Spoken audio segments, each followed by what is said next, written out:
Okay, well, thank you, Chris, for joining us for this community call of the light leaders. And we're all, I would say, pretty advanced in how much we've researched topics such as spirituality, health, nutrition, truth seeking. So the idea of this Q&A is also to go deeper. I think most of us are quite into a very healthy lifestyle, and yeah, I know you're one of the long term also, and you have a big YouTube channel. So it's cool to have your knowledge on this.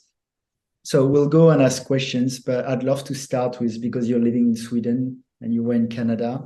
And actually, when I've done interviews, I found out that a lot of the, at least more influencer style fruit giants, a lot of them are in those non-tropical places. So do you want to share a little bit how it's been for you being in countries where someone like me who lives in Bali, think it must be quite harder to be on the raw fruitarian kind of lifestyle? No, absolutely a pleasure. I mean, Thanks a lot. combine it with a little introduction, of your path. Okay. Well, thanks first so much for inviting me on. Definitely an honor and pleasure. My only aim is to just share the things that I've grown in and learn from others who have grown along this path. And I make no claims other than to have had some experience with this and really enjoy it and enjoy meeting other people who've been doing this and learn from them as well. So my name's Chris Kendall. I'm 43 years old. In 99, I was falling apart and my dreams of becoming a professional skateboarder were slipping away. I found yoga, which pointed towards, health and wellness through what you put in your mouth as well as what is in your mind. And it opened my eyes to the plight of animals. Long story short, over a 4.5 year transition, I went from junk food, drinking, smoking to high raw vegan. And then I met Dr. Doug Graham in 2004 while I was in school to become a registered holistic nutritionist, because ever since I found yoga, I got really interested in nutrition and I went raw overnight. And so that's almost 20 years ago. I feel really blessed to have mentored under Doug and a whole bunch of other speakers and educators in this field, to have been invited early to different fruit festivals around the world and have gotten a chance to meet others who've been doing this for a really long period of time and learn as much as I can from them. And the last 14 plus years, this is all I do full time. I consult, I write recipe books, I go to festivals, I put on my own retreats, and I just love doing it. So that's kind of me in a nutshell. As far as, Canada, Bali, Costa Rica, Hawaii, I've been to a lot of those places and lived in different times, in different climates. The majority of my time on a raw diet has been in places either like Canada or now Sweden the last 3 years. Decent periods of time, like a couple of years each in places like Los Angeles and Costa Rica, and then shorter periods of time in various other tropical climates. There definitely are some things that can be more difficult when you're in a temperate kind of environment compared to in the tropics. And definitely when you're in the tropics, you can get better quality tropical fruit. But one of the inverse things about that I find is when you're not in the tropics, you can find better quality subtropical and temperate fruit, as well as some tropical fruit. So when I first started, I was just thinking like tropical fruit, bananas, I need these all the time. Now I find that as long as I'm getting enough calories from a variety of different fruits and vegetables and making sure that I try to focus on quality and make sure that I'm looking at all the other facets of health, that I thrive and do really, really well in no matter what climate I'm in. The reality being that no matter if I'm here in Sweden or if I'm in the tropics there, I set my house temperature, I wear my clothing, I have my bedding so that I'm at a comfortable temperature all the time. So I'm not really living in the environment. I'm creating an artificial tropical environment around me. And for myself, truthfully, when I'm in the tropics, it's a little bit warmer than I like. I prefer this kind of temperature. To me, the ideal is like plus 15 to 25. And most tropical places are a lot hotter than that. And while I do enjoy that for like laying around and doing yoga and feeling really kind of like lax, and also for surfing, my main love still is and has been since I was 6 years old, skateboarding. And I feel too rubbery and too hot skating when it's above plus 25, plus 30. And usually the tropics too doesn't have the infrastructure in the cities for the good street skating I like, so I just end up preferring it. I love Sweden because it's a pretty nice mellow temperature. I found wholesale produce here, and I can get like amazing deals on a wider variety of food here than I would get if I was in the tropics. And I just love the scene. And we have indoor winter skate parks. It's kind of funny. I almost like the winter season better than the summer because the indoor skate park is so amazing, you know? So I know we could probably go on a lot of different tangents from there, but I'd love to just get into what pops up from that from you guys. And if there's any other questions around this and anything else you want to go in.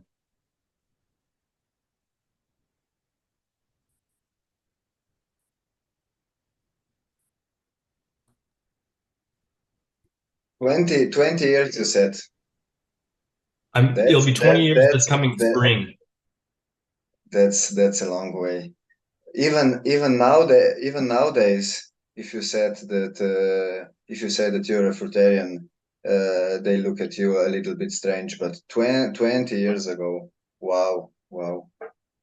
I'll admit it was pretty wild. I remember back, like even saying vegan, that's to many, many people in many places 20 years ago, they're like, what's that? Like they didn't really know, you know? And, you know, when you say like, oh, I'm a raw vegan, then very often be like, oh, but you eat fish, right? Or, but you have bread, right? Or you have this. It's like, I mean, we still hear that now, but definitely it was even more intense back then. And my first 2 years as a raw foodist, like I met Dr. Graham and two other raw presenters at this vegan health festival.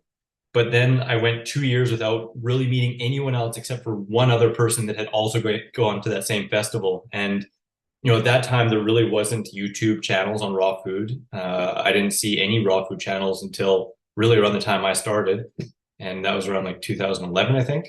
And beyond that too, like there just wasn't easily accessible information compared to now. You know, we're incredibly blessed and also at the same time very overloaded. You know, there's lots and lots of information out there. But I tell you, you know, with that information and the books and the knowledge out there, it makes it so much easier. So you think this was the biggest challenge then? No information, or was it something else? I'd say in the beginning, it was more likely it wasn't that there was no information, it just would have been finding that information, you know, because either you go to a bookstore or you search through the internet and find a support board, which there wasn't a lot at that time. Things were just a little bit more obscure. I'd say for most people then, and still for a lot of people now, is just maybe the lack of people in your immediate surroundings that necessarily understand and connect. So, you know, community is growing and more people are waking up to this way of living and finding the benefits through their own personal experience. But back then, yeah, it was very few and far between. Whereas now, like everywhere I travel, if I blow the horn and say, let's get together for a fruit luck, a lot of people come, right? So it's, you know, it's lots of fun. Yeah, man. I feel like the community aspect, like you say, is ever growing now. And Yeah. it's so important about, well, for me personally, keeping me accountable and staying on the journey and just knowing there's other people out there like me. It's really important. And when you share that you're like fruitarian or raw, then you find out there's actually a lot more people like you out there. That's just what I've found anyway. But I'm really interested in kind of your exercise routine, just what a day looks like and how much you eat. Because I saw one of your videos, you were averaging around like 3,500 calories, stuff like that. And I saw your physique, it was really impressive. So I'm just wondering what you're currently eating, like roughly, and how much exercise you do on a day-to-day basis. Because I'd imagine it's quite a lot. You seem like a very active guy. So You know, it's kind of funny. That's a fun question, and I will go a little bit into what I used to do and what I do now, because I think all that does come into play a little bit. And you know, I just laughed because you know, like I consider myself a really lazy, active guy. Like I really embrace laziness when I feel it, and if I don't really feel like moving much, well, I just do light movement. But if I feel like going, then I go 110%. You know, so in the past, really before, like I was in a major motorcycle accident about 5 years ago now. And before that, my whole life, I was just generally active in general, you know, like I like skateboarding and, you know, whatever I had in front of me, I liked to try and, you know, perform my best and challenge myself. You know, I've done lots of yoga, I've done some gymnastics, I've done trampoline, rock climbing, you know, surfing, you know, all these things have always been an interest. So a lot of what I do for activity, especially throughout my upbringing, which does have an impact on, your general fitness and agility and all that stuff as you get older, has just been play, like whatever's in front of me, whatever I'm enjoying, whatever my friends are doing, whatever piques my interest, with skateboarding being the absolute meanest mistress of my life, So that's been my mainstay. And as I got into health and raw food, as I mentioned, I kind of got into yoga first. And so yoga and calisthenics, have been a pretty central theme. But very honestly, too, like I'm a pretty lazy fit person. With the things that feel like workouts, I don't just like revel in them and want to do them all the time and be in the gym nonstop or anything like that. And really, before that big accident, I wasn't in the gym much at all. It'd be like a random thing, maybe at a hotel gym or with a friend or something like that. But I did progressively, especially once I started my channel and stuff like that, and just wanting to put a little bit more muscle mass on, got a little bit more into calisthenics. And one of the programs that actually had the absolute best results outside of a gym was one called Convict Conditioning. There's multiple publications of it, but the very first one is the best. And it just works on, I think it's 7 major power moves, compound movements that have progressions from like the easiest to like something that most people will never attain, even if they just do it for years, right? But it's possible, right? And I did that fairly consistently, but it was really only 4 days a week for about 15 minutes a day. And I got amazing results from that.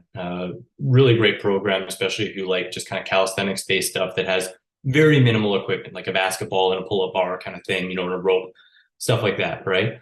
So that's kind of the start. My whole journey on raw food has been pretty consistent for the amount of calories I eat, give or take, 1,000 depending upon my weight at the time and my energy expenditure. But generally speaking, 2,500 calories as a normal kind of lower and 3,500 calories as a normal kind of upper, with probably 3,000 at the middle, has been pretty much my mainstay for the last 20 years. And that doesn't mean that I don't have some days or even some weeks where I get like 1,000 or 1,500 on an odd occasion. I'm just not hungry, or I haven't been active for a few days. And there are some occasions I've got over 6,500 calories in one day, But again, just saying that my general is pretty much probably 2,750 to 3,000. These days, since that motorcycle accident, I found that I had muscular imbalances from the past, as well as just major traumas because of the accident.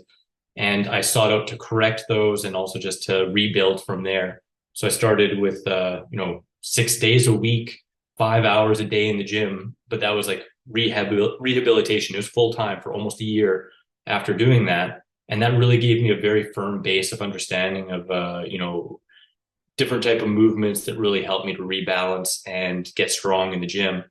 So nowadays, coming to that, right now I'm doing between 2 to 4 days a week in the gym. And that usually looks like about 35 to 45 minutes per time. Fairly quick. I'm doing major compound movements. I basically do, at least if I'm doing 2 days a week, it's 1 day that's lower body, 1 day that's upper body, with a little bit of flexibility training in between the sets. And if I'm doing 4, well, it's 2 lower body and 2 upper body, right? And so I just have a classic split. They're pretty intense, but short. And other than that, I love skateboarding. So I'm trying to skateboard also at least 3 times a week as a minimum. And that's usually for 2 hours a time that I skate. And sometimes I'm doing up to 4 times a week skateboarding as well. But kind of what happens is the more I'm skateboarding, the more likely I'm going to be in the gym just 2 or 3 times and avoiding one of the lower body exercises. Or otherwise, if I'm less in the gym, if I'm more skateboarding, then sometimes I actually avoid the gym altogether if I'm just like really, really skating hard, because I put the most importance on that. But as for what I'm eating, like for example, I'm just finishing off a big smoothie. I went to the gym this morning and did a bunch of workouts and did some work on my computer. And when I first got back from the gym, I had 500 grams of grapes just to have something nice and juicy. Then I have this smoothie, which is about 1 pound of dates and some barley grass juice powder and some water. And so that right there is probably close to 2,000 calories, maybe right around 2,000 calories. And for dinner, I don't know 100% what I'm going to have yet. It depends if I go skateboarding later, because sometimes that changes up my dinner. If I'm skating a little bit late, then I'll just have a fruit dinner when I get back. If I'm skateboarding before an earlier dinner, then I'll have a big fruit and veggie meal. And that often is, just any fruit I have to start, and then a curry or a stew or a salad for dinner.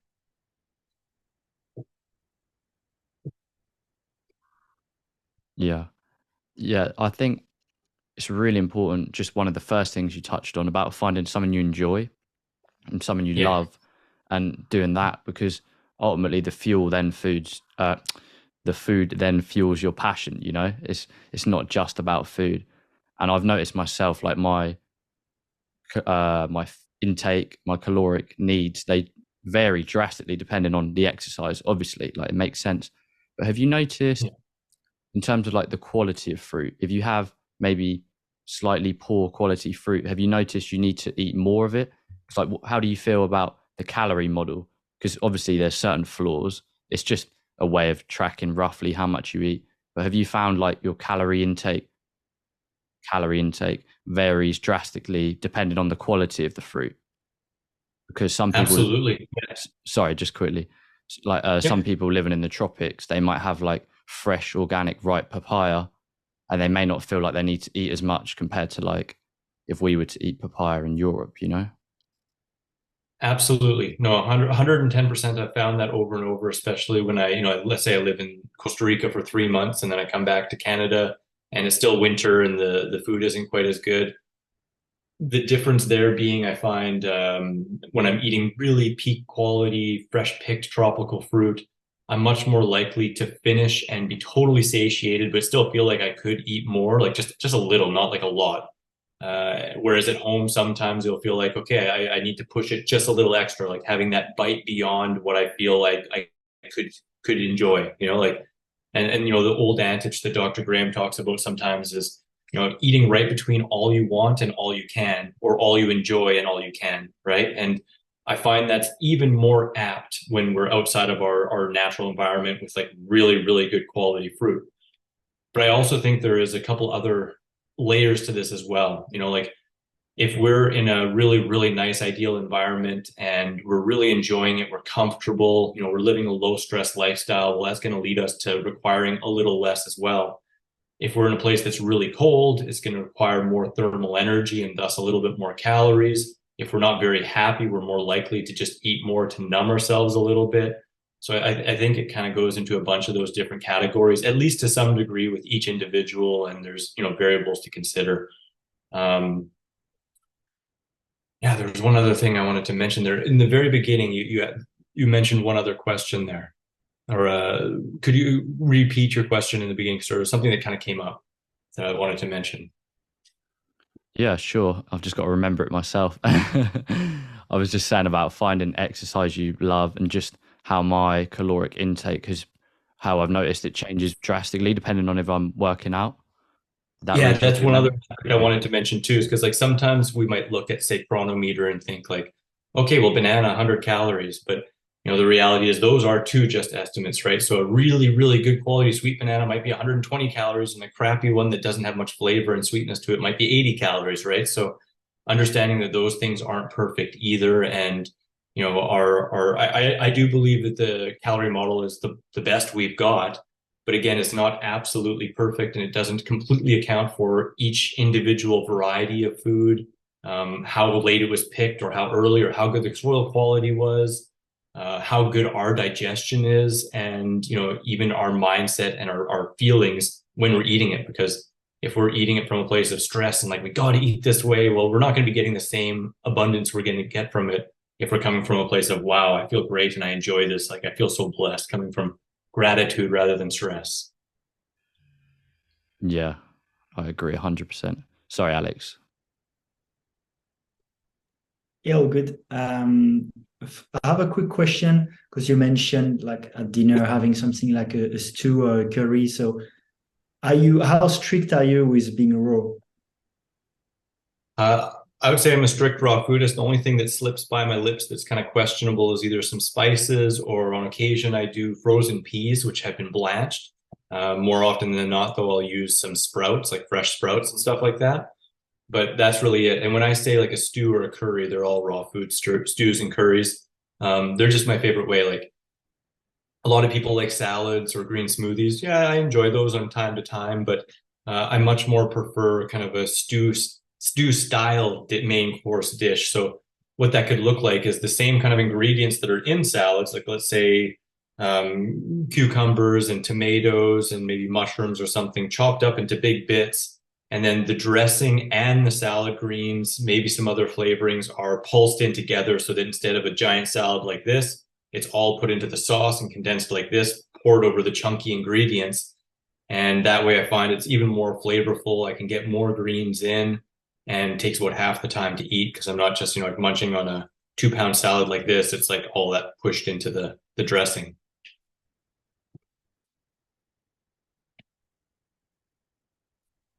Some of my favorite recipes for sure are stews and curries, at least for the savory dishes, but otherwise simple sweet fruit dishes and stuff like that are the mainstay of my caloric intake. Besides the food, like what are the things from being raw, like over 20 years that you find like are your favorite? Like is it for example, like is it growing your own business? Is it connecting with others? I think some people think it's, just about the food and the diet. And I think there are a lot of other benefits. I'd like to hear someone who's been in the field for 20 years, like what your experience is there. Great question. I love that. I think first and foremost is the community and like the people that I've met and just getting to know other people that are of like-minded spirit and are, really wanting to grow and foster growth in the world around them and help people coming from a place of service, excitement and high vitality and that kind of energy. I love that. Beyond that, I also, for me, I came from a place of depression and, self-loathing and joint pain and stuff. So to be able to feel good and to be optimistic and, have a direction and things that I can concretely show and know benefit me and get me towards where I want to go. I just love that, and kind of touching and piggybacking on what we were talking about a little bit earlier, I just love it because it allows me to live the way I want to live. I'm not a raw foodist to be a raw foodist. I share about it because I've been doing it and I've been interested in it and my nose in it and learning from people. So I love to share it. It's one of my favorite things to share, but I do it so that I can live my life to the fullest. I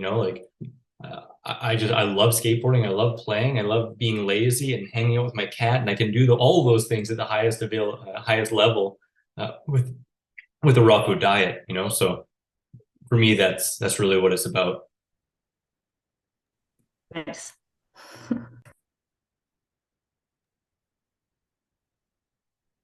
Hey, Chris.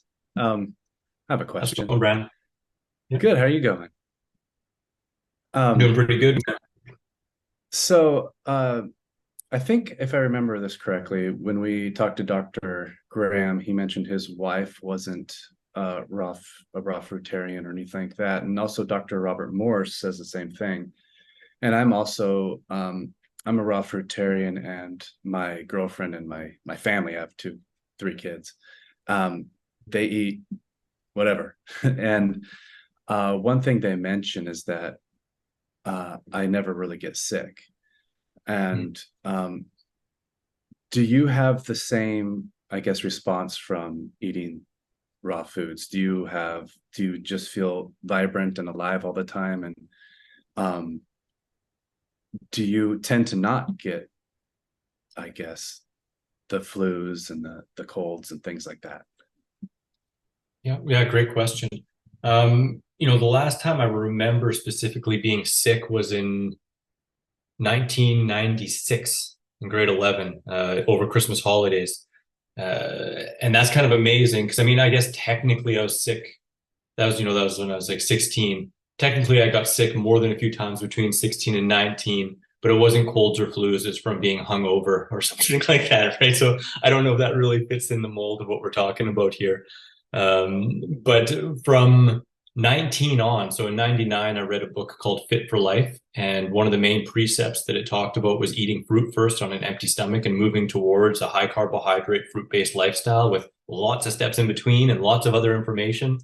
But I took that on like full on in 1999, and I haven't had like a sick day since then.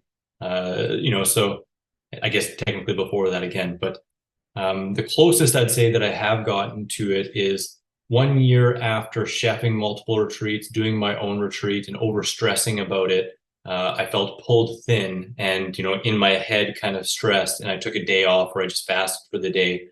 To me, that's the closest I've gotten to sick, but it was really due to stress and overdoing myself and not sleeping enough for a couple of weeks. Other than that, during the big CVID kind of thing, one night I woke up at about 4 a.m. with sweats and felt off and like pretty hot and headachy and a little bit sick to my stomach. I woke up feeling a little bit better, and by noon I was normal. I did do a couple of tests, and I showed positive then, but I showed negative the next, I think it was a couple of days later. And I'd say that was probably also the other time where I got the closest, and maybe I had that, I don't know, but otherwise I've never really had that. And as far as like always feeling vibrant and boisterous, I can't claim that every single moment, every day. So there's many different things that come into play with that. Like if you're sleeping enough, if you're stressing about things, if you're being active with some regularity, or if you're being more lazy than is possibly beneficial, which I've been guilty of sometimes, that can all lead to your overall vibrancy or lack thereof. So even though I've been consistent with this path with raw food, there are some other lifestyle factors that I haven't always been consistent about, and have found myself in a place where, okay, now it's time to really prioritize sleep for a while and to really prioritize my needs and not say yes to everything and take some time for myself and all that stuff. But I'll be honest, that's something that I put on a forefront of my focus for the last couple of years now. And I really prioritize sleep. And I really prioritize R&R and leisure time and not overworking and overstressing myself. So for the absolute most part, I just feel like I'm very stable at a state of high vibrancy, ready to do anything whenever I want. But also when I want to, I'm really ready to lay down and kick it back with a movie with some friends and my cat. So I hope that answers your question.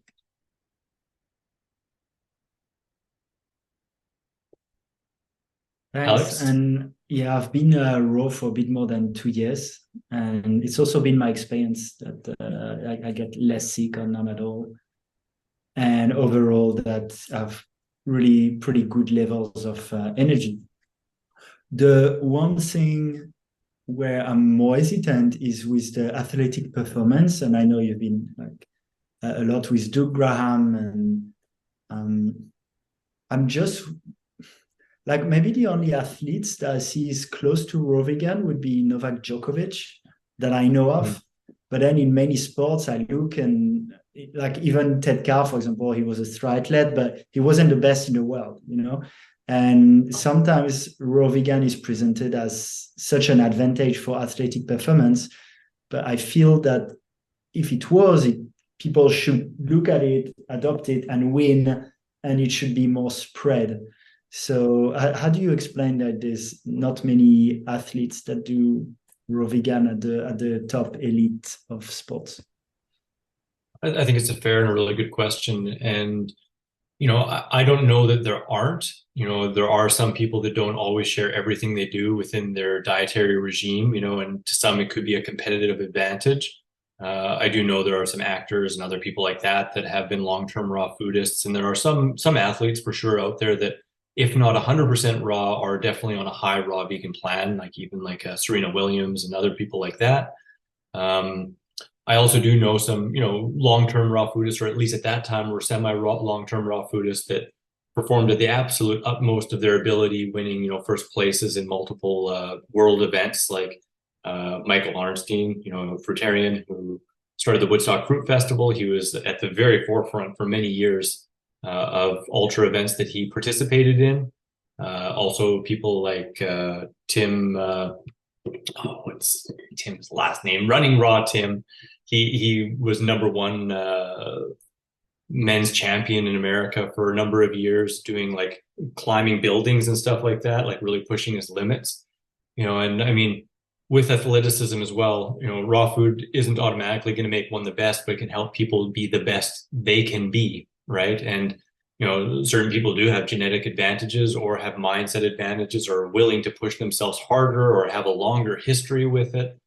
And beyond that as well, I mean, if you're already a professional athlete, it can be scary and or perceived as risky to vastly change your food program as well. So I wouldn't doubt that there are a number of people that have considered it, but have been wary to try something, or again, are not really sharing what they're trying, to leave it as a competitive advantage if they actually have. Beyond that too, I mean, we are still like, we're all here. We've been listening to this stuff and interested in it for a while, right? But to a lot of people in the population, you still say raw foodist, and like they might be like, oh, okay, but they don't really know, and they don't know the reasons why. They might just think it's a fringe kind of offset, right? So that awareness is still growing, even within veganism, with games like or shows like the Game Changers and stuff. Before that, a lot of people still thought like as a vegan, you can't really be super fit. So with the mainstream consciousness not quite being there, it's going to take a while for it to really trickle and to see more and more athletes be on podiums that are raw vegans. But I think it's an inevitability, because every time you see it applied, and actually applied in a really productive way, you see personal best after personal best, right? So I know Doug has trained multiple professional athletes, some of them that are out there on the stages and stuff, but not necessarily like, with a podium kind of advantage, more like basketball players and stuff like that, right? So, but I think that time will come, and, the proof's in the pudding. I tell you, for example, just as a little thing, I've hurt myself a lot skateboarding. Like I fractured my back, I've broken 5 bones at least just skateboarding, ripped tendons. I have no ACL in my knee. Got in that car accident, and my rehab doctors, my PT, my chiropractor, all of them are like, man, you heal so incredibly well, and like if anyone can get to the next level, it's going to be you, because your body is going to heal the best it possibly can. It's just, are we getting out of the way? With raw food, we're getting out of the way and giving it everything it needs to thrive. So it's the best for recovery. That's why I got into this. Truthfully, I got into raw food to improve my recovery, so I could chuck myself downstairs more skateboarding. I just wanted to be able to get up and go more, right? And that's why I still have kept with it. But there are 1,000 other reasons why I maintain it and why I share it with other people. Sorry, Chris, can I quickly just add one example of an athlete I thought of? I think he's a fruitarian. Yeah. He's called Sugar Rashad Evans. I think he's like I think he's a former UFC fighter now, but I believe he went fruitarian a few years ago, and he said his recovery, he was able to make like a miraculous recovery, and then in training he was like wrestling with much bigger guys, and he was way better than before. I think he speaks quite openly about it. And he's got quite a big social media presence, I believe. So that's just one I could think of. You can share in our group. Yeah, sure. That's cool. I know there was even one other one, but in the UFC, but I can't remember it. I mean, it's like it helps you to get more strong pound for pound than any other approach, and it helps you to be able to recover faster, so you can actually train more. So both of those things just lend to being at a higher level of athleticism. But then again, at the very end of the day, it all comes down to the individual and how much they apply that, how hard they actually train, their mindset, their goals, all those things. I do find a lot of times people within raw food, while they really enjoy moving and doing things, their competitive spirit goes down a little bit, compared to the average, because they just feel more at peace and less need for outside validation, So I think that maybe could be another component, but at the same time, there's as many people as there are colors, right? So, there's going to be people who are into raw food and have that like really, really deep fire within them to win and be the absolute best, if not for themselves, even just for the movement and to show people you can do it. So I think we'll see more of that as time goes on. I also think so.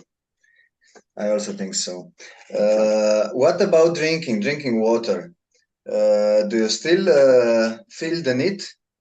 Because you eat a lot of fruits, a lot of smoothies, I think a lot of also water fruits. Do you still consume water or a little bit, or I don't know? Great question. Yes, indeed. That's a subject that I think is really important and often misunderstood within the community, especially in the last few years. Like I like to look at nature. I like to look at the animals closest resembling us, and just primates and mammals in general that all congregate and live close to water sources. That's usually one of their main themes for where they're going to live. Those closest to us, they do drink water as well as eat foods that have water within them.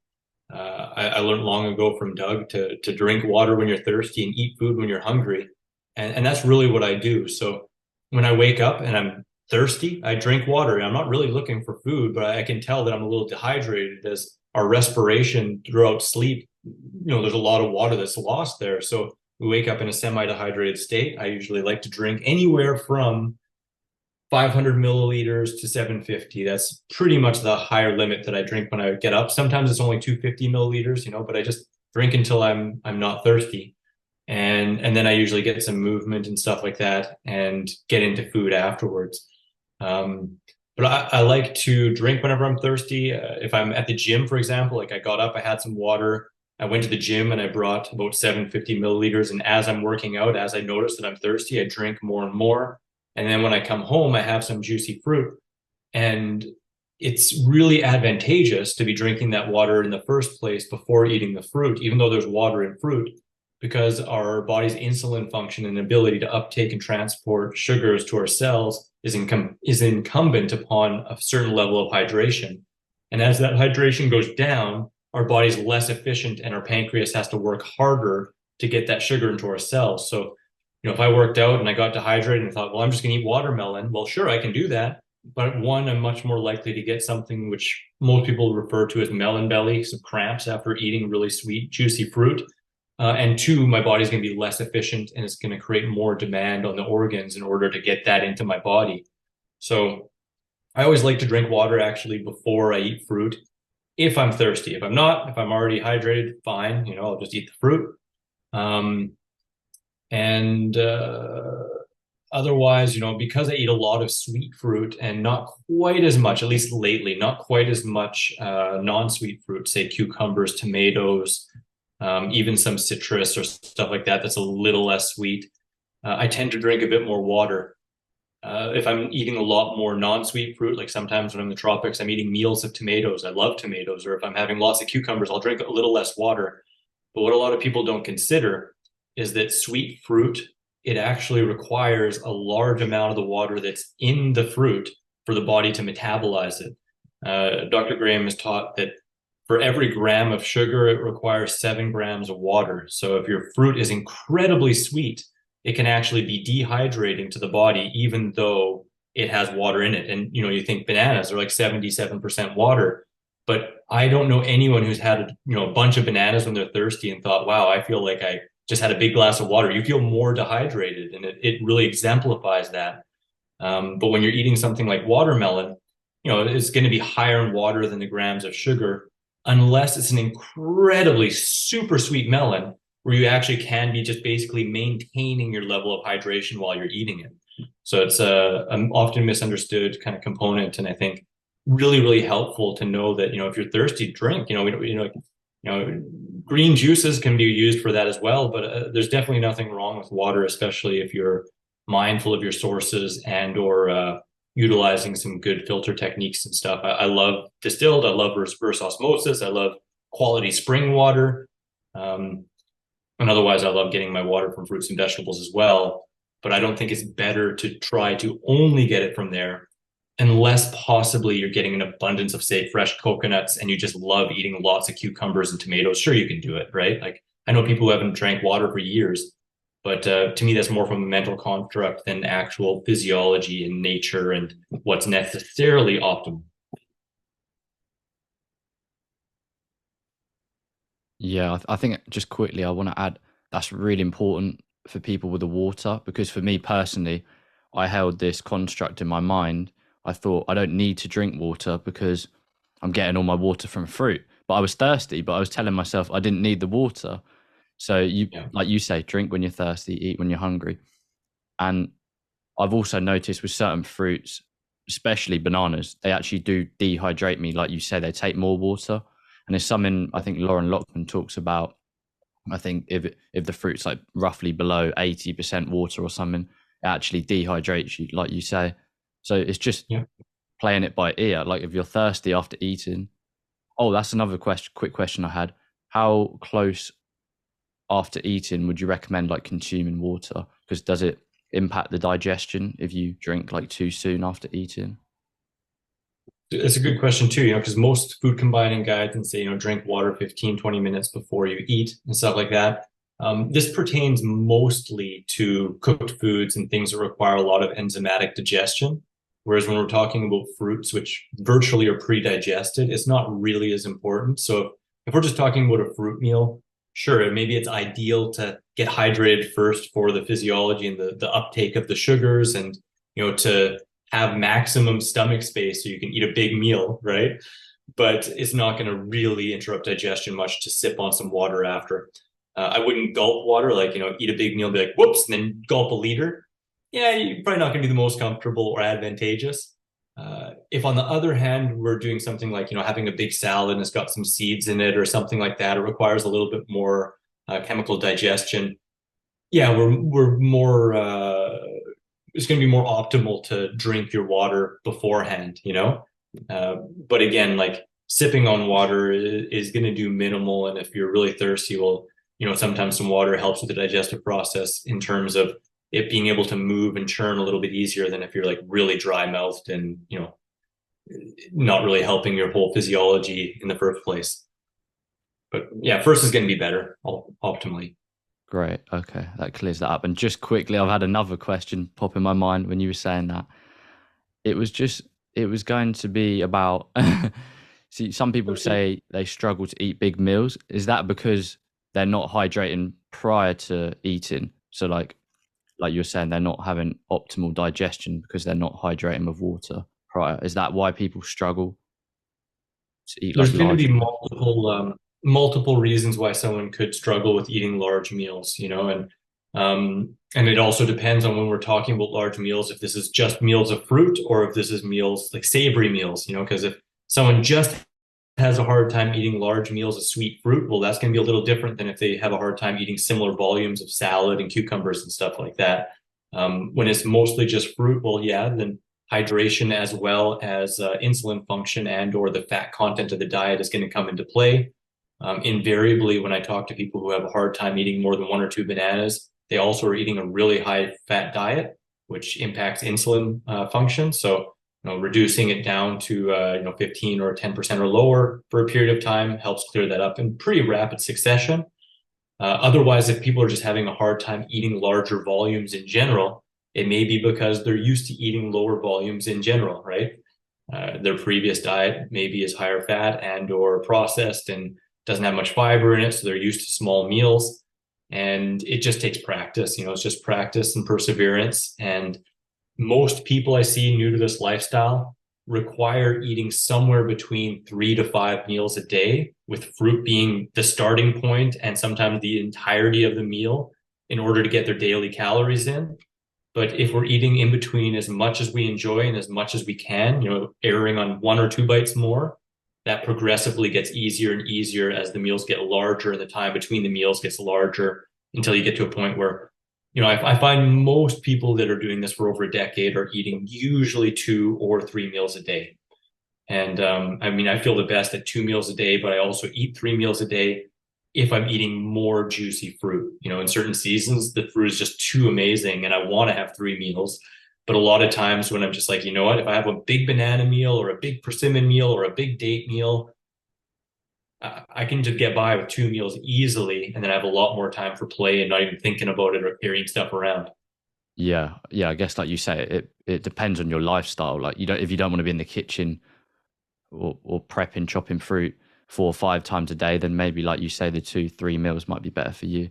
But yeah, exactly. I think I've realized just how much I love fruit, and I used to restrict myself into maybe like a 4-hour eating window, things like that, just to detox or cleanse. But now I've actually realized I really enjoy eating fruits and things like that. So why deprive myself? But yeah. Absolutely, brother. I'd say the same. It's like this lifestyle is one of abundance, and we're creating such a low digestive load that to me, the concept of like restricting the eating window, those things really apply more to people eating complex stuff that is really hard on their system and they need to recover from.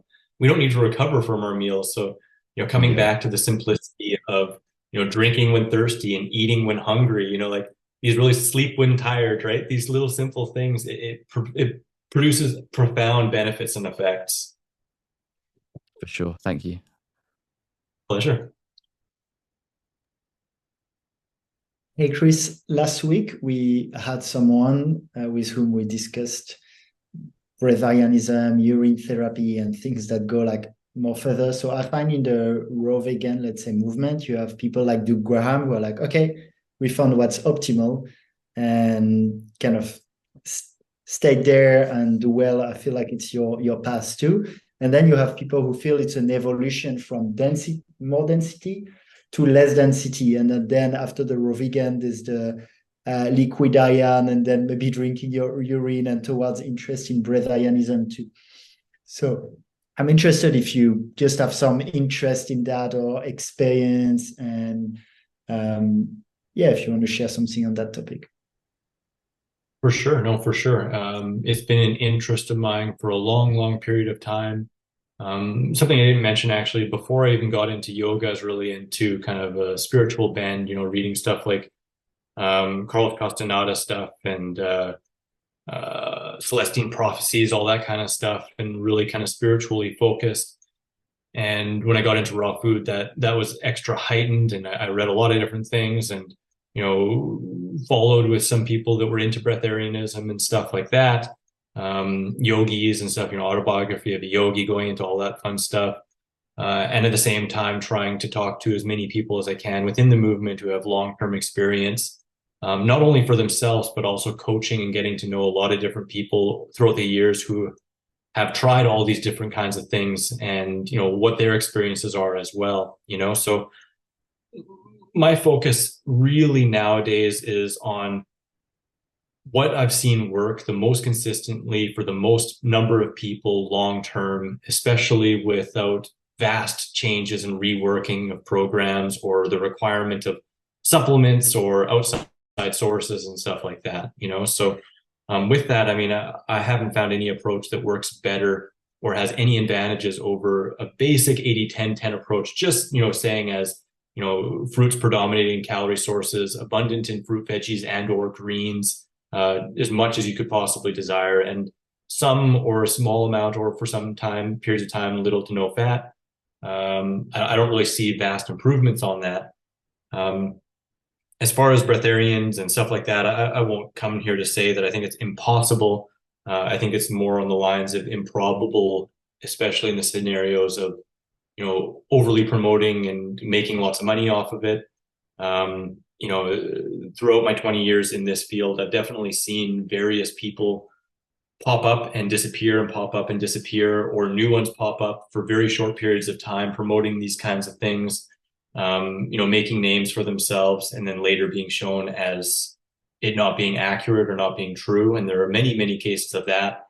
In my consulting practice, I've definitely connected with and tried to help, and some help, people who have taken those things way too far and have damaged themselves and had really poor digestion, really underweight, losing hair, and eventually a lot of people too leaving the raw food movement because of it. And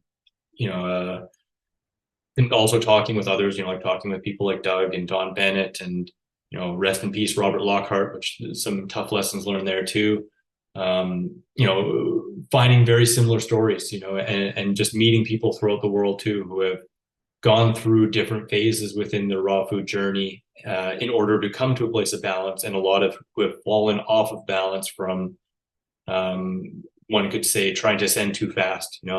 I personally believe, that we are here in a physical realm with the purpose of enjoying physicality and all aspects of life and embracing it, with also the knowledge that we are divine spirit that is unquenchable and, always striving for more experience. But at the end of the day, I feel like we have infinite time to experience the infinite, and a finite time to experience the physicality in this body, right? So like I love to take the balance between all of it, but I'm not in a rush to experience the qualities of spirit, which, are non-physical and don't require any sustenance or activity or anything at all like that. So I embrace the abundance. I enjoy it as much as I can. I like to streamline it. I like to promote it because, again, I've seen too many people struggle and make things a lot harder on themselves. Trying to go to spirit, what I would say, is too early. If that makes sense.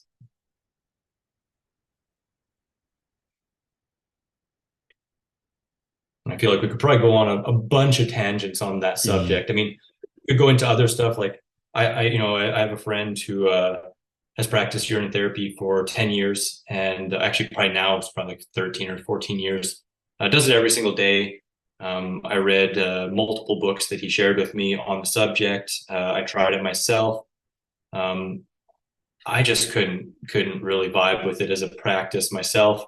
I don't see it as like a prerequisite or anything like that for any extra benefits. I've never noticed any extra benefits while I tried it or with the people I've seen try it personally.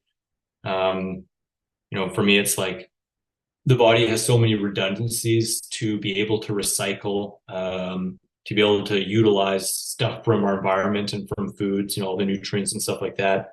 To me, it doesn't seem natural for the body to be eliminating things that are really necessary for the body. Like it just seems to me much more so that we're eliminating and getting rid of what the body doesn't require.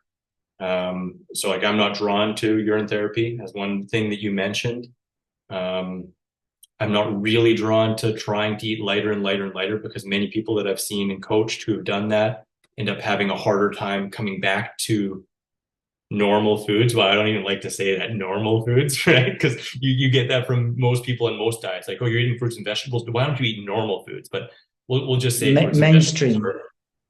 Mainstream, exactly. So we'll just say fruits and vegetables are normal foods. But I've seen a lot of people try to lighten up their digestion. It's almost like chasing the dragon is what I find. It's like whether you're fasting or juice fasting, you feel so much connection. You feel so much connection to self, to spirit, like things become so clear and you feel amazing that you just want that all the time.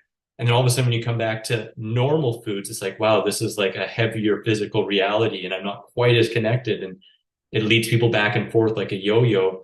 But what I've often found with that, when that's like a really heavy focus, is then when they do come back to whole foods, they're like, this is too heavy, and their digestion isn't as strong, or maybe they can't digest fat very well anymore. And it can be problematic, especially if their perspective or their goals change in life, and all of a sudden they're not quite as happy and content in that light mode of just juice and other stuff like that, right? So I think that everything comes in cycles. All these things can have an amazing part of our journey and our evolution. But I think, at least for me, I'm not trying to go in a direction of less, lighter, lighter. I'm very happy with abundance and living an abundant life in physicality and striving for my goals in this physical world, while at the same time trying to foster spiritual evolution and compassion and love for everyone throughout all my actions and all the other stuff I teach. That resonates a lot, because I feel like certain people in this community are in search of the ultimate, so to speak, like this ultimate state of being, but I don't know if they really know what they're seeking. And maybe when they reach that state, they'll realize that, like you say, we're here to enjoy the physical body. Because I think there's a lot of everything in life requires sacrifice. So if you're in search of the ultimate, you're going to be sacrificing certain things in the physical realm. Yeah. So I just think, like you say, we're here to, for me personally, I believe we're here to enjoy our bodies and thrive in the physical realm. And the diet and lifestyle is just a tool. There's no reason why we can't obtain these states of enlightenment without having to become a breatharian or something like that. And it's something you touched on a few minutes prior. I was just going to ask about hydration, because recently in the night I wake up maybe 2-3 times needing to urinate, and I stop eating at maybe 5-6 p.m. So I was just wondering, do you think that's something to do with a lack of sodium or leafy greens, things like that, because I rarely eat them. I don't crave them. I don't crave vegetables. I mainly eat fruit. And I appreciate I'm not in the best climate. I'm in the UK. Maybe I shouldn't be eating so many juicy fruits. But do you have any insight on what the potential cause of that might be? I think what you mentioned right there is a very good point, and it comes from your own intuition, right? If you're not eating much in terms of sodium-rich plants, well, your body's not going to hold on to as much sodium. You know, it's like if you just eat some salt, well, you're going to hold on to a couple pounds extra water, right? I'm not recommending that. I'm just saying, you know, like lack of sodium in the system is going to create an imbalance in the water inside and outside of the cells. So it could be that. It also just could be what you're eating before you go to bed, right? So I know for myself, if I eat a really tomato-rich meal and I have orange juice before that, like if I have a liter of orange juice and then a tomato-rich dinner meal, I'm going to be peeing at least 2-3 times at night, you know, even if I have a big salad with it, you know. But if on the other hand, I have something like a mango or two and then a dense curry, like I mentioned, which is a little lower in water content, I usually don't wake up. I will usually have to go to the bathroom right when I wake up in the morning, which for me is a strong preference. Sometimes I'll instead, even especially I was kind of mentioning earlier, like if I'm skateboarding a little later at night, I'll just have a fruit meal. So I might just have, you know, skateboard and then drink until I'm not thirsty, but then just have a banana smoothie for dinner, and it may or may not have greens in it. But I find that same thing. If I have that, then I don't need to pee as much during the night. And for me, that's a strong preference, because for me, waking up more than once in the night, it disrupts my sleep much too much, you know? So I actually sometimes, you know, consider what my dinner meal is going to be, specifically for those kind of reasons, you know. And I know other people who they might eat their more watery foods specifically earlier in the day and have their dense food at dinner, just to make that a little bit easier on the nighttime bathroom visits. Yeah. Yeah, because I tend to eat melons earlier in the day and then try and progress to the more dense foods. But my most dense food at the minute is something like a mango or maybe occasional banana, but I don't really have a craving for them at the moment. But so do you think maybe after I've had the mangoes, I should have something a bit more like a salad? Well, I wouldn't want to say what you should or shouldn't do, you know, but it may be advantageous to try that out. And I only say that because I try and live a world without shoulds, and I wouldn't want to push it on anyone else. But yeah, you may find if you have your dinner starter with mangoes, and then for dinner itself, you have, you know, like a salad with some bananas on it. I mean, it sounds kind of funny, but a banana salad is actually pretty amazing, or a banana smoothie. You may find that you're twice as satiated and don't need to pee as much at night. But you know, it also just depends on the timing of it, and how new you are to it, and what your body's going through will also impact how much you're going to go to the bathroom. But if you're going more than 12 times in a 24-hour period, it may be that you're either drinking too much water, or, you know, the amount of fruit you're eating is just, you know, causing you to go that much, right? But that's generally what I'm looking for, is like 8 to 12 times a day and relatively clear, and ideally not all night, you know, and instead most of those during the day. Yeah, perfect. Thank you. Pleasure. I see 2 hands up. I don't know who is first though. Hey, Chris, what do you do for your financial means, and also your financial abundance, and strategies for that? And I had another question with that. Yeah, your routines, your money routines, I guess. Yeah. Well, I'll start off by first saying, all of my adult life, money hasn't been a big priority. Just having enough to have shelter and food has been my main priority, so that I can skateboard more. That's like when I moved out at 17, that was it. You know, I was like, I have a history of working crappy jobs for short periods of time, so I can take a lot of time off. But when I got into this, you know, like the last job that I worked, like job, was doing construction on apartment buildings in -40 weather, and as well as a raw foodist. I've done a lot of outdoor jobs as a raw foodist, even some like, you know, in the Arctic and stuff like that, where it was like -40, -45, long days in the winter. And I've always been able to maintain that as long as I eat enough calories and keep busy and dress warm. But the last 14 plus years full-time, I've been a coach, recipe book author, speaker, retreat holder, and also an affiliate for products that I absolutely love and use myself, mostly like what's called kitchen tools, like Excalibur and Vitamix and stuff like that. But also things like Zero Shoes, because I found minimalist and barefoot walking to be really beneficial for my health. So I've been an affiliate for them for over a decade. And more recently, barley grass powders, because I personally found in my experience benefits from it. But that's really mostly it for my income streams. You know, it's like affiliate products, ebooks, coaching, retreats, bundles, which I'm a part of. And that's been it for the last 14 plus years.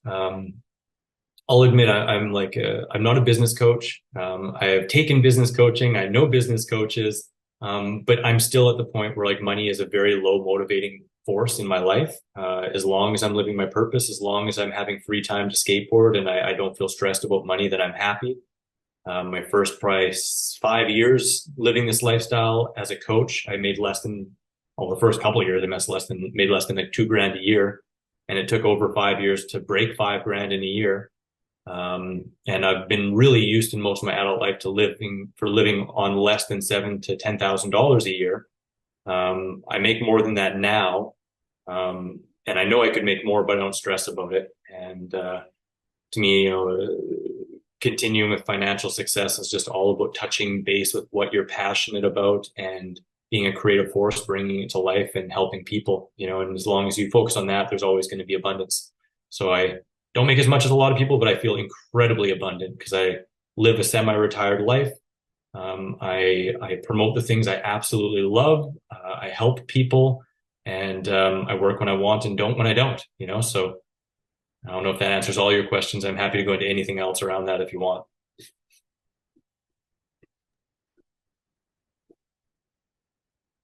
Chris, I know that you love dates and you also love bananas. So one funny question: how many dates or bananas have you eaten at most in one meal? There we go. In one meal. I was In waiting for that. one meal, yes. Yeah. So for example, right here, this smoothie was, geez Louise, 460 grams or 1 pound of dates, pitted. And, you know, that's like about 1,600 plus calories. And that's what I normally make when I'm having a date-based smoothie. For me, you know, I'm almost 6'2", or like one, I don't know what that is in centimeters, 167 or something, 170, I don't know. But I'm like over 6 feet tall. I'm about 180 pounds right now, maybe 185. And, you know, for me, like 3,000 calories really fits my daily needs. And, you know, this getting in 1/2 of my calories in one meal, or a little bit more than 1/2 of my calories in one meal, it makes life, you know, twice as easy, you know. Bananas, when I eat bananas, I usually fill this up. So this was actually just over 1 liter. All right, geez, you can't even see it, but it was about just over half the blender. And I find that to be like a really condensed high calorie meal that, you know, I can eat more. So sometimes I'll eat a pound and a half of dates, even if I'm really thirsty, and it's like 1.75 to 2 liters, you know. Whether it was beer back in the day or whether it's fruit smoothies, I've never found 2 liters to be hard to consume. So you know, when I'm drinking a banana smoothie, it's usually about 2 liters and about 18 bananas. And that, for me, that's really normal. For me, less than 12 bananas feels like a snack, like an actual snack where I'm like, did I just finish that? Like, but it took me over a decade to get to the point where 12 bananas felt like a snack. Before that, I remember in the first few years, an 8 banana smoothie felt like a lot, you know? But now I could just be like, if they're ripe and good, I just, right? So yeah, that's my averages. Smoothies in general, about 2 liters, but if it's extra dense, it'll be a little bit less. And if I eat like a orange juice, or actually not usually orange juice, but say a melon smoothie, I can drink 2.5 liters if I want. But more often than not, I just kind of cap it around 2 liters because it's the easiest and it fits in my blender. And then I eat a little bit more calorically dense for the next meal and meet my needs.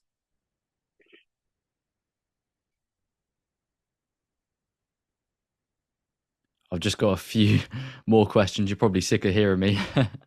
Oh, not at all, man. I love this. I absolutely love this, and I love questions. So I don't, Well, there's any going to be questions? plenty of them coming. I was just going to ask about the barefoot shoes because that's something I've been looking into. Have you noticed quite profound benefits from them? Absolutely, because with my history of skateboarding, I had fallen arches, and I went to foot doctors and got orthotics and all this kind of stuff, and just had started progressively having more knee pain and sometimes hip pains and ankle pains. And when I first got into barefoot shoes, it was actually first Five Fingers. I got those first, and then some Zem gears, and then some New Balance Minimus, which they took off the market. Unfortunately, those were great. And then I found Invisible shoes, which later turned into Zero shoes. And I've just found that they really help to rebalance the foot, your knee, your ankle, your hip, all those things as nature intended, and with proper technique, because it helps you to avoid heel striking. Whereas if you have big cushy shoes, you can have poor form and be heel striking all the time. And so I've just found it's really helped to rebuild the muscles on my feet from the foot up, and that has helped with the ankles and has helped with the knees and the hips and lower back and all that. So, and plus, I just love the way they feel too, because your feet don't feel scrunched up and all tight on the sides and stuff like that. So I love them, and there's a lot of different brands out there that are really good, but I've really found that Zero really meets my needs the best, and there's lots of Zero vegan shoes too. So. Perfect. Because I think, it's all to do, I think Brandon knows a lot more on this, but it's all to do with fascia and rebuilding that foot to glute connection. It's something Brian spoke about, I believe, last week or the previous week. But I was also going to ask about, because you said you haven't found it any more difficult living in like a colder climate, things like that. And to be fair, recently I've realized that I've come to that realization myself. It's not actually as difficult as people make out, but I acknowledge that there's a lot of people that struggle. So what would you, especially on a budget, so what would you say are like just some quick tips or things like that for people who are especially trying to do this raw lifestyle in a maybe non-optimal climate and on a budget? So like, how do you get such large volumes of like bananas and things like that? Have you got any tips for like securing good quality fruit in these colder climates, especially on a budget, preferably? Absolutely. Absolutely. And before I go into that, I'm going to hit on one thing that I think is of paramount importance, especially in this kind of situation, that I think is a prevailing kind of factor that hits people kind of hard. When you're in a tropical, beautiful environment, or what one would consider like our ideal environment, it's pretty easy just to be happy with our surroundings, and to like feel very free and able to do what we want, like be outside and jumping and like, sun tanning and, playing in the water, whatever it might be. And when all of a sudden it gets really, really cold, we can be like, oh, well, I can't go outside. It's not fun. Like we just don't feel as happy in general. And that's when we start looking to food for things that it's not really designed for. Like, I mean, yeah, food is great and we get happiness from it. But if we make food our happy, like if we make food our everything and our source of joy, our sense of contentment, our sense of, connection to nature, well, then we're going to have a heck of a lot harder time when we're in a cold climate. But if we don't give it those attributes and we look for those areas of fulfillment outside of food, then we're much more likely to be happy and feel connected and balanced, right? So I just think that there's so many things that we do get from food, but we don't have to get everything from it.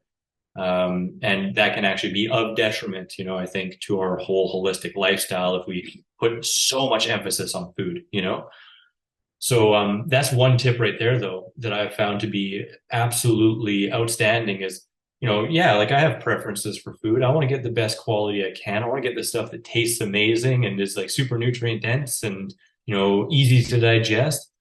But at the end of the day, if I can't, well, the Stoics say like focus on what you can control, not what you can't, right? So it's like if I can't control that, well, I do my best and I let go of it. I don't think about it twice. If I can only get conventional grapes and I want grapes, well, I wash them, then I let go of it. I don't think about it anymore. And I focus on what's in my control. So I can control my water intake. I can control my sleep. I can control my relationships, at least my part of them. I can control, of course, my mindset, my mind, and what I put focus on. I can control if I'm consistent in going to the gym. I can control if I'm following my passion pursuits or if I'm not. And I see it as a huge opportunity to put my focus on all those other things, you know, and then when the summer rolls around and the fruit's amazing, well, yeah, I might be putting a little bit more focus on, can I get the durian? Can I get this? You know, like all those different things, right? But all in its place and with its measure. And I find that brings a lot more ease and balance. Now, with sourcing produce, I've definitely become a fruit hound, and I seek out whatever I can, and I talk to people at farmers markets, at produce markets, online. You know, I reach out if I'm going somewhere new, like, any raw foodies live here? Like, what's going on? Where's the spots? You know, like, I try and find that info out. I seek it, right? And oftentimes I'm able to find things that people who live here haven't found yet. You know, like out here, I found wholesale produce that's amazing, and you know, a lot of people who lived out here, they're into raw food, they hadn't found it before. So I'm like, hey, you got to check this out. It's ridiculous, you know? So yeah, I always seek out wholesalers. And if I can't find wholesalers, then I connect with small markets and large markets and talk to the produce managers or the owners and see, like, hey, if I'm going to be buying cases from you every week, can I get a little bit of a deal? Can I get a kickback? You know, and then going beyond that, accepting that there are certain times of the year where the variety is a little bit lower. So just making do with what I have, getting a little bit more inventive with some recipes. So for example, there might be a month or two in the winter where I find I'm really only enjoying about 5 different varieties of fruit. And so I'll rotate those as my enjoyment of them kind of shifts back and forth. And otherwise, I have a little bit more of a lean on some of my dinner recipes to be a little more exciting and try different varieties and different ways of making them to keep it a little bit exciting. But then that just goes right back into the thing I talked about in the beginning, is doing what you can, doing your best, introducing some variety, and then just letting go and focusing on all the other aspects of health and, you know, controlling what you can control, accepting the rest. Hopefully that helps a little bit and doesn't seem like I was dodging the topic. No, I think that will help people immensely. Definitely. I love that, like just focusing on what you can control. It's a great mindset shift, because that victim mindset and mentality, it doesn't do you any favors. I've noticed that myself. If I'm ever like complaining, oh, I can't get this fruit, or oh, it's cold, it doesn't serve you. Like you say, focus on other areas of your life and what else you can focus on. Yeah. You know, yeah. I remember one time in my journey, the first time I was really traveling on a raw food diet, I had in my head that I needed bananas, and I needed ripe bananas. So I was traveling and we're going to the grocery store and I couldn't find any ripe bananas. And I was like pulling my hair out, freaking out, like, what am I going to do? I'm starving. And I mean, I'm walking by 8 other fruits that could have been perfectly suitable, but I had my mind fixated just on this, and I created so much suffering. And when I came to a place of instead, like, any 1 or 2 meals here or there makes almost insignificant difference, you know? Just eat and forget about it, and there will be better things. You know, I find it funny sometimes because, you know, we get into raw food and for some reason we think that every meal has to be like the absolute best that's ever been. But anyone on any diet, they have some just standard meals that they just eat for sustenance. You know, it's like we can become really hyper focused on food. And don't get me wrong, I love food, and I look for quality and I want to enjoy every single bite. But I also accept that sometimes I'm just eating a meal because that's what's available and that's what's there, and I'm not going to stress about it. I'm going to eat it and then utilize that fuel for doing the other stuff in my life I really want to do and accomplish, you know? So it's really interesting. There's sometimes these funny double standards. I'll say one more and then I can see that there's something else maybe Alex wants to get into here.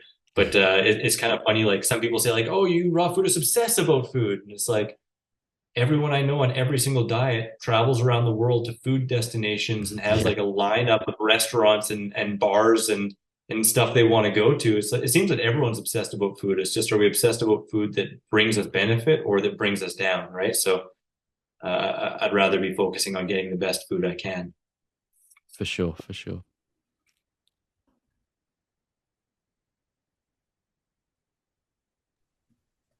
Does anyone have any more questions, or they all dried up? Maybe it's not a question, but in one of our previous interviews, like the last one actually, he was talking about being childlike, and I've noticed that you're kind of like that. Like, I watched some of your videos, and you like to play and have fun, and you know, you kind of go like, you know, I think children also do that thing where they eat when they're hungry and they go to sleep when they're tired, and they're just really connected to their natural rhythms of life, and and connected to that part of them that knows they're incarnated to like have a good time, or play, like in the physical realm. So I don't know if you can expand on that a little or not, but it's not really a question. Firstly, thank you for seeing the child in me. I appreciate that, and I like to foster that growth and that reality in my life as much as I can. And if I could distill it down into one thing, I think it's just present moment awareness. It's, I think, fear of the future and being completely hooked up on the past that takes us out of this moment and takes more of an adult mindset on us. And I see the mind as a tool, and it's incredibly valuable, and it has its time and place. But a lot of the time, I like to just let that go and try my best to be in the moment right now. And as the cheesy saying goes, that's where the gift is, right? The present. So it's I think that's where childlike enjoyment, enthusiasm, wonder, gratitude is found. And I make it my mantra to come back and breathe love into this present moment as much as I possibly can. I think this actually is my final question now. I was just going to ask quickly about traveling. So I've got a long flight coming up soon. I assume you've traveled a lot. Have you got any tips for traveling on this high fruit raw lifestyle? Because I don't want to be in the airplane toilet every hour or so. So I was just wondering. Of course. Usually what I like to do is I get a thin tube and I cycle my urine into my nose throughout the flight. I'm just totally joking. I'm sorry. I don't do that.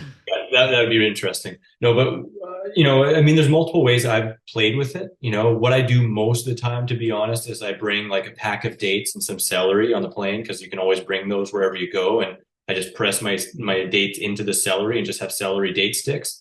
It's like the lightest, most satiating snack you can bring. It's also really hearty and doesn't bruise up and get all messed up, and it's like really tasty and delicious.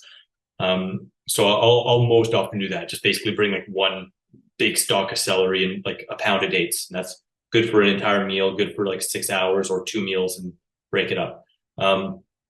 Other times what I do, recently I put a whole bunch of grapes in a water bottle and I filled it up with water. Then when I got to the airport, I drank the water, because you can't bring the liquid on, but you can bring the grapes on. So then I just have the grapes to snack on. Other times I just bring, a water bottle that is a travel water bottle, filter bottle, and just drink water while I'm traveling. It depends on how long it is and what I'm feeling in the moment and what's going on. Other times I pre-peel bananas and put them in a plastic bag and then just tie up the bag and squish it into pudding and bite the corner off and squish it in my mouth. Sometimes I rely on the juice bars that are at airports, but that's a little bit more expensive, So it kind of depends on the situation and what I'm feeling. If I'm looking for more kind of sustenance, then I'm usually going the dates or bananas. But if I'm feeling like, hey, this is a great opportunity to lighten my load and just like give my digestive system a break, then sometimes I just bring water, or again, just drink juices at the airport in between stops and stuff like that. And both of them, or all three of those approaches, work really well in different circumstances for me. Yeah, great. That's true. Like there's different tools, because I was thinking of maybe just water fasting, but then like you say, there's some great other options there. So thank you. Absolutely. And you never know, you might be heading up to the airport thinking like, oh, water fasting seems the best. And then all of a sudden you're halfway through your flight and like, oh, this isn't what I was thinking it was, but each of them have their own opportunities for growth too. So it's, I think all of it's fun. Mm-hmm. Right. I think I've talked your ears off now. My pleasure, man. If you have anything else, I don't have anything on my schedule for a bit, so I'm not time restrained. And I don't know if, Alex, if you have like a set time parameter or a place where you really would like to cap it, but I'm happy to talk if anyone has any questions, of course. Okay, personally, I'll need to leave quite soon, but I can always make anyone a host and leave the conversation going, and the recording too. Sounds good. Whatever anyone wants to do, I'm Cool. more than happy. Cool. Well, thanks so much, Chris. That was really good. And I think yeah, I'm gonna leave, but I'll leave the recording on, and maybe Dylan, I'll make you host. And I'll catch the end because yeah, it's been really nice. And Chris, I love your very balanced approach. It's been super insightful. I'm very grateful you came on the show. Such a pleasure, brother. Thanks for inviting me on. Absolutely. And I tell Yeah, you, Chris. I'm still coming on that Liquid Black video, just so you know. It's still coming. And Chris, I have to take off too, and I very much enjoyed listening to you. You're very balanced. I love that. Very chill. I think I don't have any questions anymore, so I think maybe a good place to leave it, if you agree, Alex. Cool, and we can always I do also another agree, one. but it was amazing. Yeah, video. Thanks, Chris. Thanks. Such a pleasure. Absolutely, anytime. I'd love to be back anytime at all. And if anyone wants to connect, I'm very available. I've been told once or twice that I'm not approachable. I hope that's not true. So reach out anytime. I'd love to connect. So It's been very smooth. So thank you. Yeah. awesome. Well, have an awesome day, guys. Thanks again for having me on. Really appreciate it. Man. Thank you, Chris. Thank Much you. love, Chris. Thanks, Much everyone. love, everyone. I'll stop. I'll leave now. Blessed to be on the Lightleaders community call. Be sure to check them out. Ooh, don't forget to check out my raw recipes playlist in the top left, the video just for you in the top right, subscribe for more videos in the bottom right, and get your 3 free ebooks in the bottom left. Grab your free raw recipe app available on iPhone and Android with over 100 free raw recipes, common fruit and vegetable calorie breakdown, frickin' raw and food combining chart, shopping cart function, and so much more.